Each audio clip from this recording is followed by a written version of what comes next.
ভারতের অন্ধ্রপ্রদেশের কুর্নুল জেলায় ভয়াবহ সড়ক দুর্ঘটনায় অন্তত ২০ জন নিহত হয়েছেন। শুক্রবার ২৪ অক্টোবর ভোর ৩:৩০টার দিকে কুর্নুলের চিন্না টেকুর এলাকায় হায়দ্রাবাদ থেকে বেঙ্গালুরুগামী একটি যাত্রীবাহী বাস মোটরসাইকেলের সঙ্গে সংঘর্ষে আগুন ধরে যায়। এতে আরও অন্তত ২১ জন যাত্রী আহত হয়েছেন বলে স্থানীয় গণমাধ্যম জানিয়েছে। বাসটিতে মোট ৪১ জন যাত্রী ছিলেন। স্থানীয় প্রশাসনের তথ্য মতে এখন পর্যন্ত ২১ জনকে জীবিত উদ্ধার করা সম্ভব হয়েছে। বাকি ২০ জনের মধ্যে ১১ জনের মৃতদেহ শনাক্ত করা গেছে, তবে ৯ জনের পরিচয় এখনও নিশ্চিত করা যায়নি। আহতদের কুর্নুল সরকারি হাসপাতালে ভর্তি করা হয়েছে এবং তাদের মধ্যে কয়েকজনের অবস্থা আশঙ্কাজনক, ফলে মৃতের সংখ্যা আরও বাড়তে পারে বলে আশঙ্কা করা হচ্ছে। পুলিশ জানিয়েছে, বেসরকারি মালিকানাধীন বাসটি ৪৪ নম্বর জাতীয় মহাসড়ক ধরে দ্রুত গতিতে চলছিল।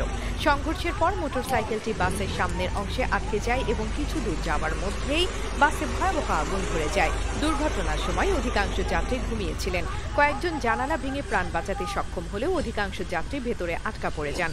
স্থানীয় বাসিন্দারা যাত্রীদের চিৎকার শুনে দ্রুত ঘটনাস্থলে পৌঁছান এবং আগুন